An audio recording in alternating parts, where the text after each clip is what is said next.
आज आपके साथ आलू चिकन के पराठे बनाने की रेसिपी शेयर कर रहा हूँ। और आज की जो रेसिपी है ये खासकर मेरी उन बहनों और भाइयों के लिए है जो कि बिगनर हैं, जिन्होंने यकीन करें कभी आलू के पराठे नहीं बनाए ना। आप इस रेसिपी को प्लीज़ ट्राई कीजिएगा।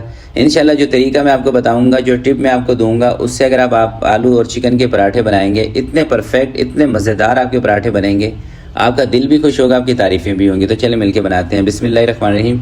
आधा किलो मैंने लिया है नॉर्मली आटा, जिससे आप लोग पराठे बनाते हैं, रोटियां बनाते हैं। नॉर्मल जो आपके घर में आटा है ना, वही ले लें, कोई एक्स्ट्रा लेने की ज़रूरत नहीं है। ठीक है। आधा चम्मच नमक का इसमें शामिल करें, 1 चम्मच इसके अंदर चीनी का शामिल करें और 1 चम्मच इसके अंदर ग्लूकोज पाउडर का शामिल करें। ठीक है।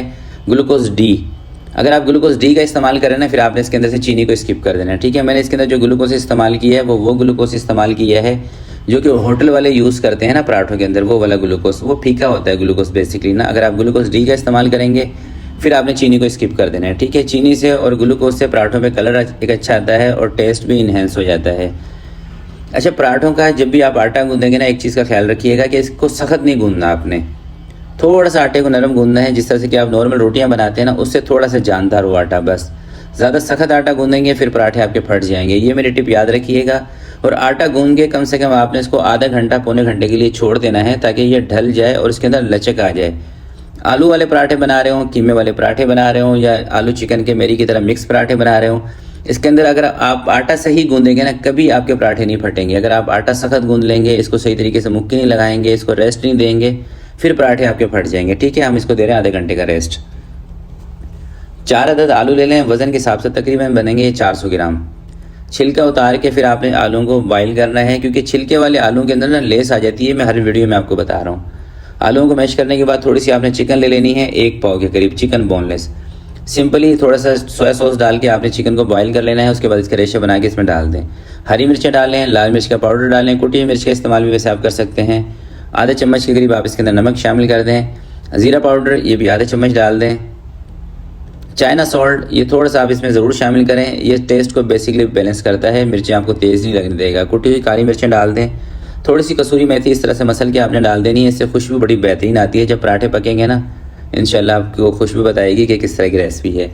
तो कसूरी मेथी आपने ज़रूर ऐड करनी है। अच्छे तरीके से मिक्स कर लेना है आपने इसको, और इसको कर देंगे साइड पर। अच्छे तरीके से मिक्स करके ना आपने इसका नमक ज़रूर चेक करना है। नमक पूरा रखा करें खानों के अंदर। और नमक चेक करने का तरीका ये होता है कि हल्का सा ना नमक आपकी ज़ुबान को टच होना चाहिए।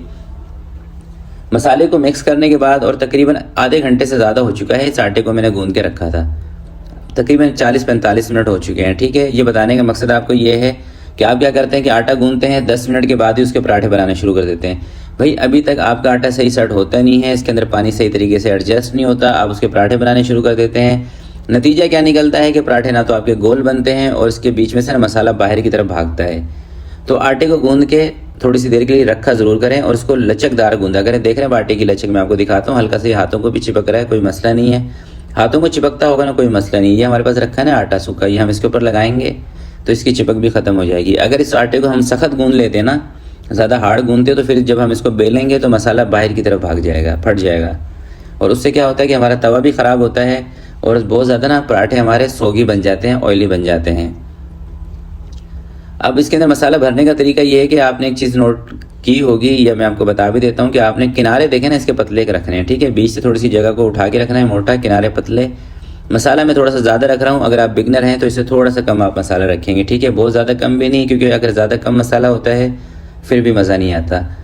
तो इसको इस तरह से आपने पैक कर देना है। ये देखें जो पतले किनारे थे ना जो मैंने रखे थे, उससे ये होगा कि ये जो बैक वाली साइड है ना, उससे ज़्यादा इसका ये क्या कहते हैं, पराठा ना मोटा नहीं होगा और आटा ज़्यादा कट्ठा नहीं होगा। देख रहे हैं, बिल्कुल पतला सा।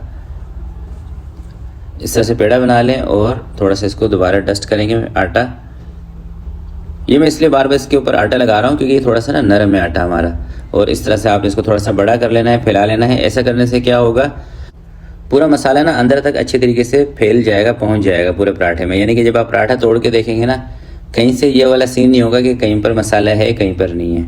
और जो मेरी बहनें रेगुलर ये बनाती रहती हैं आलू के पराठे, चिकन के पराठे, उनको तो इस चीज़ का मालूम है। मगर जो लोग बिगनर हैं उनको देखिए छोटी छोटी चीज़ें बतानी पड़ती हैं, बताएंगे तो उनको पता चलेगा। तो इस तरह से आपने इसको थोड़ा सा बड़ा करके हल्का सा आपने टेबल के ऊपर डाल देना है आटा, और बिल्कुल हल्के हल्के हाथ से इसके ऊपर बेलन चलाना है। ठीक है।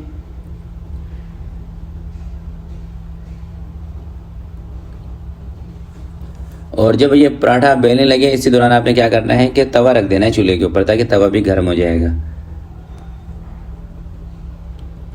थोड़ा सा हाथ से इसको सेट कर लें जहाँ से आपको किनारे वगैरह इसके मोटे लग रहे हैं, और इसको उठा के डाल देंगे तवे के ऊपर। अच्छा, मैं आपको बताता हूँ पराठे बनाने का तरीका तवे के ऊपर सही।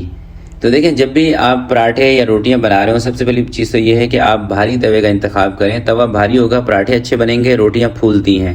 पतले तवे के ऊपर ना रोटियां कच्ची पक्की रह जाती हैं, कभी जल जाएंगी, कभी कच्ची रह जाएंगी। भारी तवा होगा और लोहे का तवा होगा, उसके ऊपर रोटियां बहुत अच्छी बनती है, पराठे भी अच्छे बनते हैं।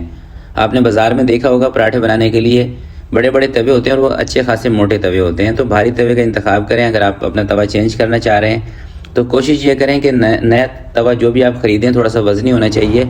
और नॉन स्टिक से बेहतर तवा ये है कि आप लोहे के तवे का इस्तेमाल करें। मेरे पास नॉन स्टिक का भी है, मगर मैं ज़्यादातर, आपने मेरी वीडियो देखी होंगी कि मैं लोहे के तवे का इस्तेमाल करता हूँ, क्योंकि मुझे इस पर ज़्यादा मज़ा भी आता है पराठे वगैरह बनाने का, और रोटियाँ भी इसके ऊपर अच्छी बनती है। और इस तवे का वज़न अच्छा खासा है, मेरे ख्याल से 2.5 kg के करीब होगा इस तवे का वज़न। तो बताने का मकसद ये है कि तवा आपने थोड़ा सा भारी रखना है। और दूसरी चीज़ ये है कि जैसे आपने तवे के ऊपर पराठा डाल दिया, फ़ौरन से उसके ऊपर घी ना लगाया करें, थोड़ा सा उसको पकने दिया करें, उसके बाद घी लगाया करें। अगर फ़ौरन से ही आप इसके ऊपर घी लगाना शुरू कर देंगे ना, तो उससे ये होता है कि पराठे आपके ज़्यादा सौगी बनते हैं, कलर भी अच्छा नहीं आता है, बहुत ज़्यादा ऑयली बन जाते हैं। जब आटा थोड़ा सा पक जाएगा, उसके बाद आप इसके ऊपर चम्मच से भर के घी लगा दें। और पराठे कोशिश किया करें कि घी के साथ ही बनाएं, क्योंकि घी के साथ पराठे मज़ेदार बनते हैं, तेल के साथ इतने ज़्यादा मज़ेदार नहीं बनते।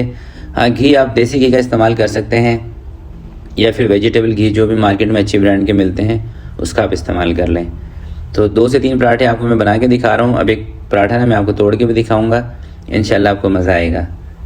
और आप कलर इसका चेक करें, सिर्फ देख रहे हैं कितना खूबसूरत कलर आया है।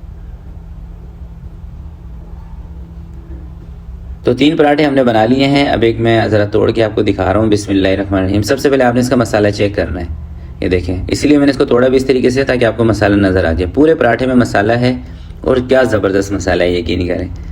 जब आप इस रेसिपी को ट्राई करेंगे ना, यकीन करें आपको मज़ा आ जाएगा। साथ में आपने थोड़ा सा दही का रायता बना लेना है, दही की चटनी ग्रीन वाली। अचार अगर आपके पास है तो अचार रख लें, थोड़ी सी सलाद रख लें। यकीन करें मज़ेदार रेसिपी है, तो ज़रूर आपने इसको ट्राई करना है। और अपना फीडबैक इसी वीडियो के नीचे कमेंट में मुझे ज़रूर बताना है। तो आज के लिए इतना ही, मिलते हैं किसी नेक्स्ट वीडियो में। तब तक के लिए अपना बहुत सारा ख्याल रखिएगा, अपने वालिदैन का ख्याल रखिएगा। अल्लाह हाफिज़।